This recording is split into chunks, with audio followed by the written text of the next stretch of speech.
Hey friends, Sean here with Manly Made Minute, and welcome back to my 30-day watercolor challenge. Today is day 26. 5 more to go. I'm going to do as I did last time. I am using the same embossing powder. I'm going to use Distress Oxides, just different colors, and I'm going to use a different brush. I don't think I've done this technique in all these 30 days here, 26 days so far, with this brush. I'm getting rid of my watercolor brushes. I'm just going to go with the watercolor pen kind of thing that we all should have. Again, it's exploring the tools, exploring the technique, exploring the colors, exploring the paper. That's that whole process. So before we go down to my down camera, do not forget to hit that like and subscribe button. Be a part of my YouTube family and follow my journey. Would love to have you.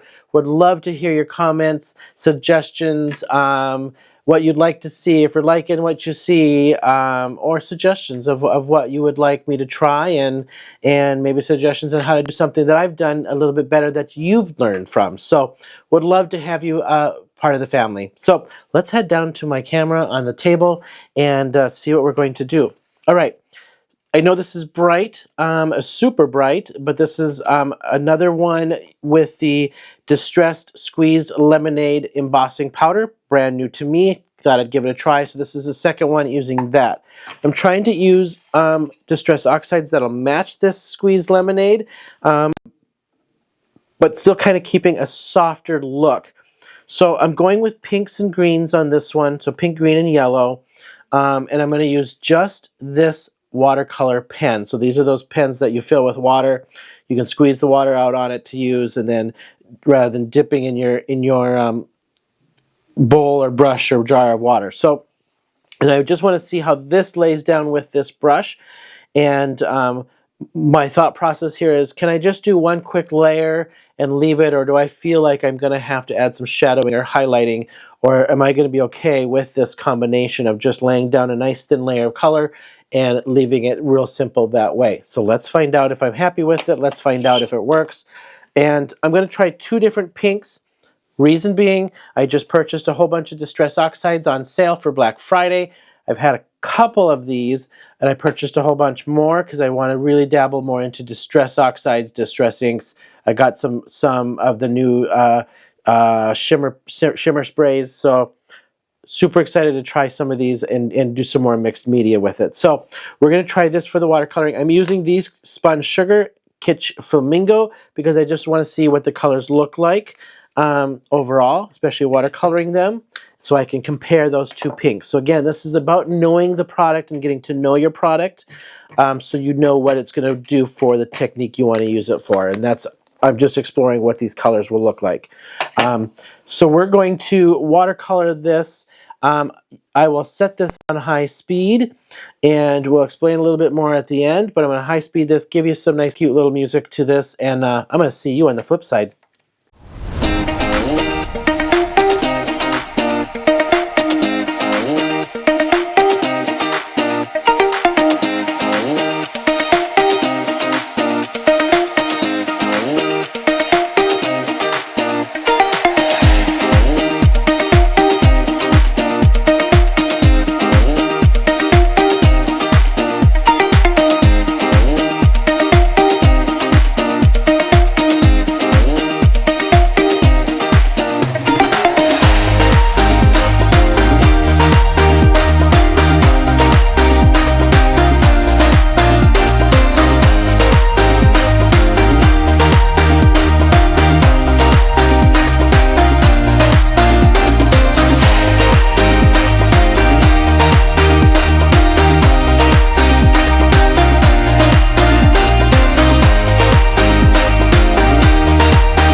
All right, this is day 26, and probably the quickest I've done one because that color was just laying down so quickly and so nice. And then I started just doing random tapping in there to get shadows, and then I kind of crossed over the darker onto those light two flowers to get some different shadowing, and it turned out pretty good.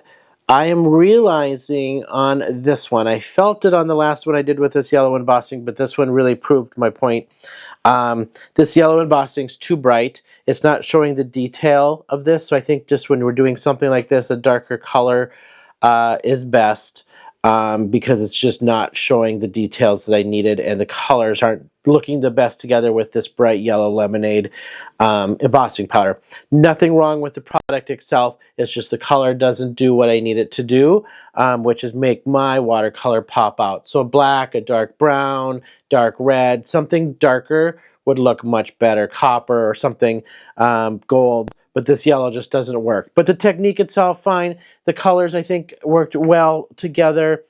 This just gave me a better idea, especially of these greens. What that bundled sage looks a little more grayer. That mowed lawn has a little more yellow in it than I thought it was going to, which is fantastic. It just was a learning process for me on the overall color of these. So, as I always like to do on each of these videos, let's look at my progress so far.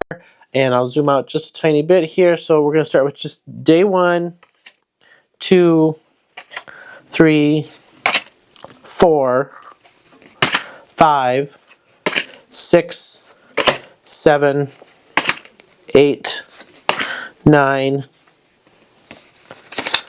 10, 11, 12, 13, 14, 15, 16, 17, 18, 19, 20, 21, 22, 23, 24, 25 with that yellow, and 26 with that yellow. Done with that yellow. That's definitely not going to happen again. As it just wasn't the best result, I think, overall. You can see that from the front. Too bright, but the watercolor technique itself, I think I got a handle on that. So thank you so much for hanging with me. Appreciate you all.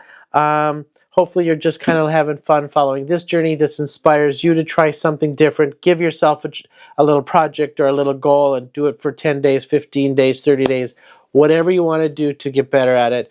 I'm going to have a little recap next week on my 30-day challenge. I'm just my learning curve, what I've learned, what I could do better, what I feel I'm doing better at, why I did this, product variances. We'll do a little recap here of this challenge next week. So I have 4 more to go, and until next time, I'll see you then.